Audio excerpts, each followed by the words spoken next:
All right, well, I want to thank you all for coming out today.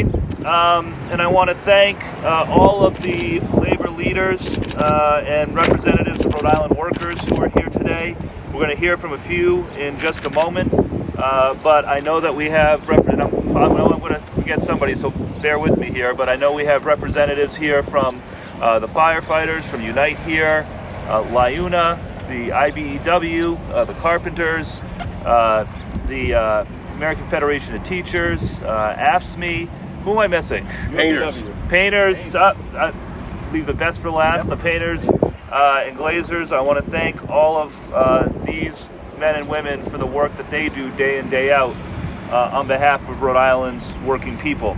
We're going to hear in a bit from the AFL-CIO leadership, George Nee and Pat Crowley, as well as Cassie Burke, who is a brave former Starbucks employee who led a unionization drive right here at this store behind us.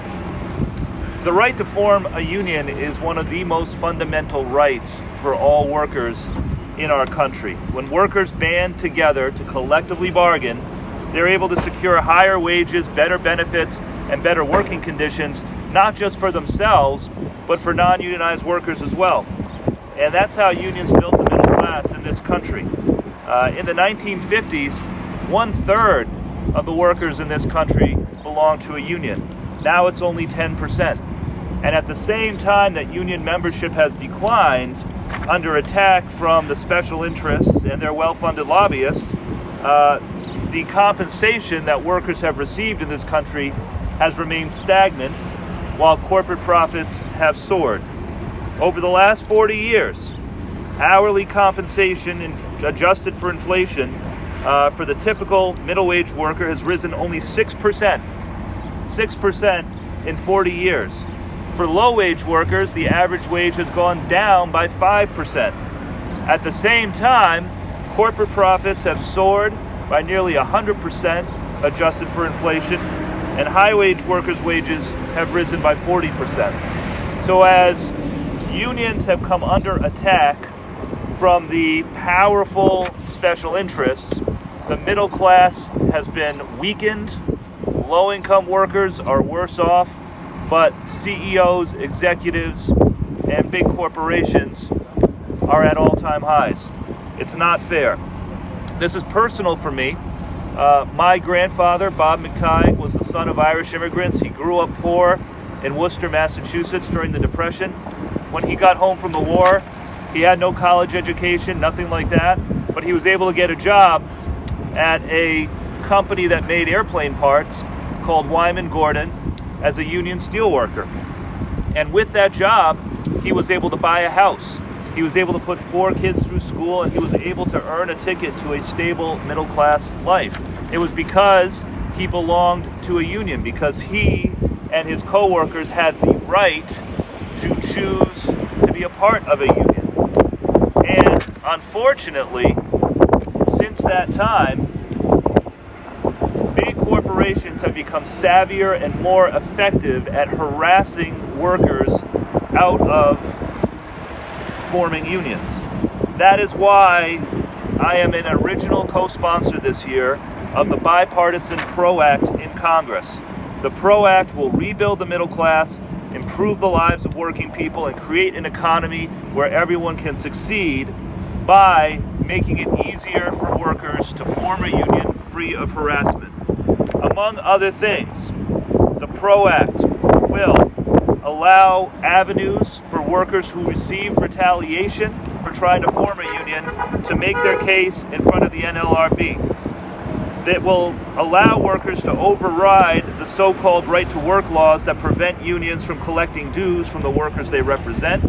It will hold employers accountable for violating workers' rights by introducing meaningful penalties for labor law violations, and it will establish safeguards to ensure that workers can hold free, fair, and safe union elections.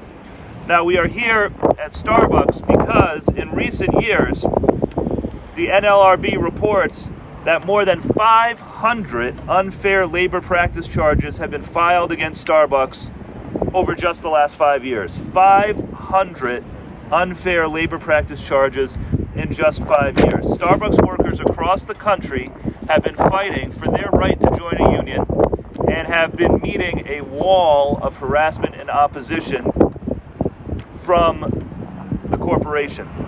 So this is just one example of why the PRO Act is so important and why I am proud to join with Democrat and Republican co-sponsors in support of this important legislation. With that, I want to introduce and thank for his leadership the President of the Rhode Island AFL-CIO, George Nee. Thank you, Congressman, and it's an honor to be here today on behalf of the Rhode Island AFL-CIO. Very simple message. If we want a better country, we should have a stronger labor movement. And the reason for that is what the labor movement has done historically, as Seth mentioned, is to create and build a middle class. But it's also the mechanism and the instrument that makes sure that workers get treated fairly on the job, have good health and safety protections, have rising income, have good benefits, and have retirement security. Those things make for a good quality of life. But that only happens with a strong labor movement. We know right now the approval rating of labor unions in this country is among the highest it's ever been. We also know that millions of workers, given an opportunity, a fair opportunity, would join a labor union in a minute because they know what it means. But we have a system that is unfair and there is no level playing field. And what happens is, I've been through this many years.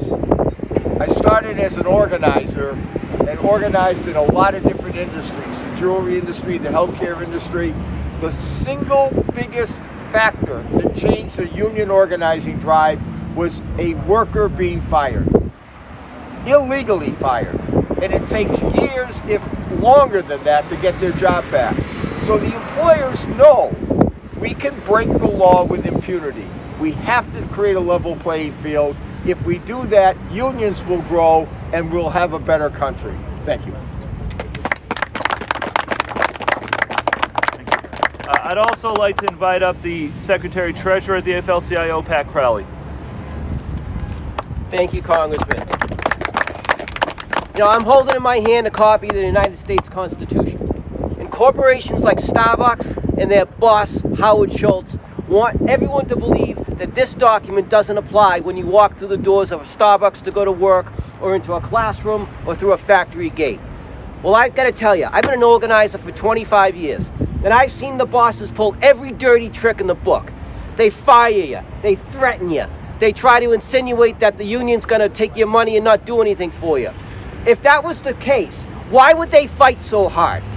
If the union wasn't going to be effective in raising wages and benefits, why would the bosses care? Because they know it's not true. They know that when unions have a level playing field, that we will fight for the working class, we will raise people's wages, we'll bring them up into the middle class, and we will make sure that the rights enshrined in the United States Constitution don't just stop at the factory gate, that every single person in this country is entitled to the full protection under the law. And the bosses want that not to be the case. You know why? Because it's about money. It's about profits. It's not about making sure that this country's a better or stronger place.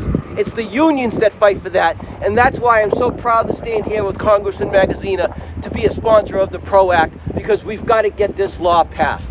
Thank you very much. So listen, the decision to join or not join a union is a right for every worker in this country. But what happens too often is that when workers attempt to form a union, they are subject to harassment and retaliation. And the companies that engage in that harassment and retaliation only get a slap in the wrist. Last year, there was an organizing drive here at this Starbucks in Warwick, and I had a chance to meet with Cassie Burke, who was a leader in that effort. And I'd like to invite Cassie up just to talk a little bit about what happens at Starbucks, not just what happened here, but what's happening all across the country. And I want to thank Cassie for working so hard on behalf of workers here at this location.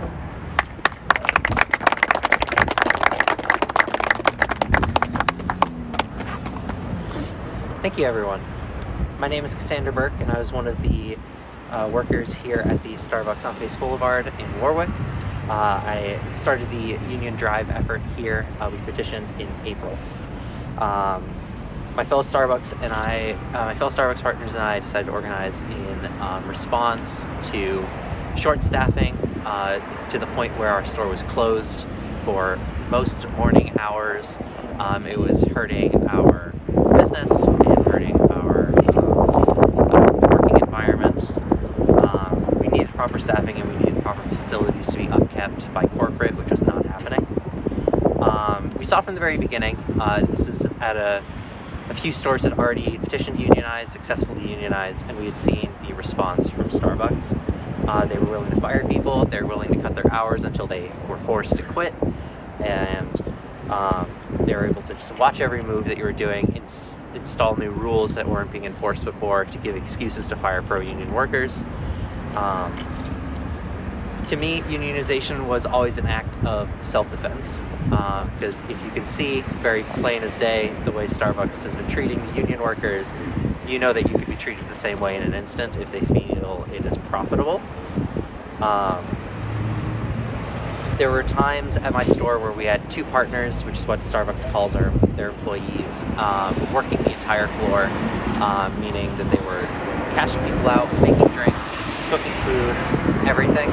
And this hurts the customers, it hurts us. No one benefits in this sort of instance except for the people who end up getting a little money in the end, which is Howard Schultz and investors. Starbucks nationwide have been continually taking action to harm pro-union workers. For me, forcing people out of their income, out of their work, is an act of violence. It takes food off their table, it puts people out of home, and it's truthfully monstrous and unforgivable. Corporate made veiled threats to replace longtime pro-union employees for newer anti-union workers. They reduced hours to push out longtime employees and used policies previously not enforced, so they had an excuse to fire pro-union employees. I was personally experienced that last one. New rules were put in place by the former store manager here, and I was written up for them the very next day, which was convenient, to say the least.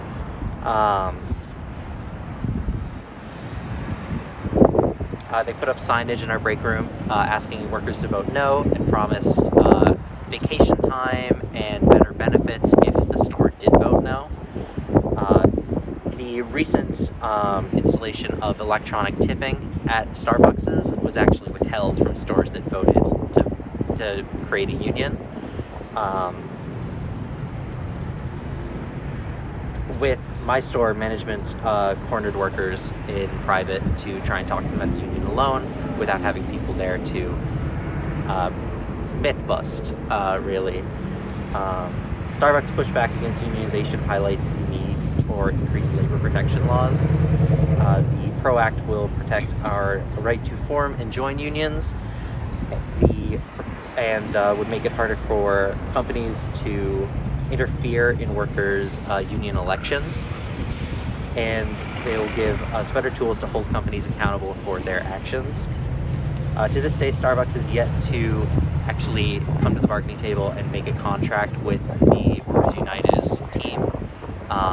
They've been pushing it back, and finding excuses to try and cut the steam out of the labor movement going on in their stores. I'm proud of the effort that we made. It was disheartening to see it fail by such a narrow margin. We lost in a tie. But with such a narrow margin, it's easy to imagine that even just having slightly better protections would have allowed us to just get that one vote. That's all it really took for us. We were one vote short. So this sort of legislation is very important in terms of protecting us, protecting our workers, making sure that people aren't being retaliated against. Thank you.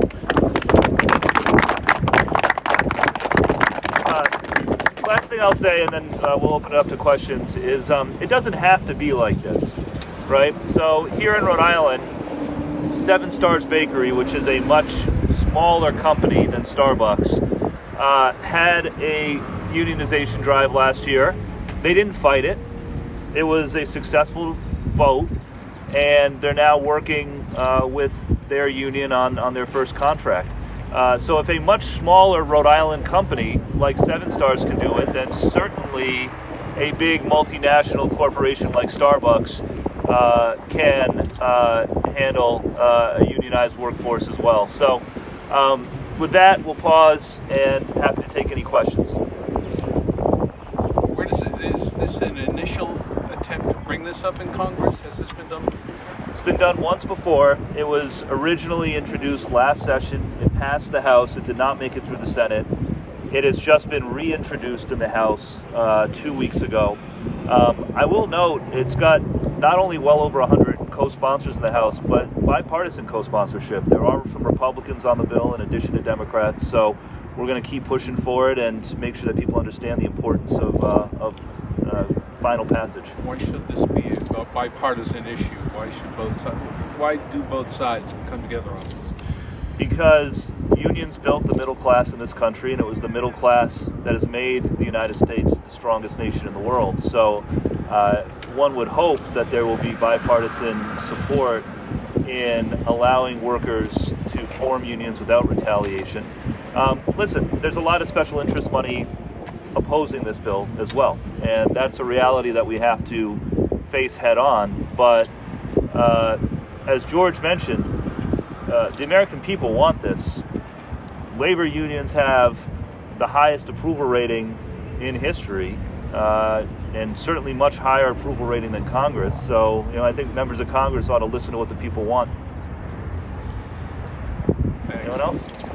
All right. I know it's a busy day, everyone. I thank you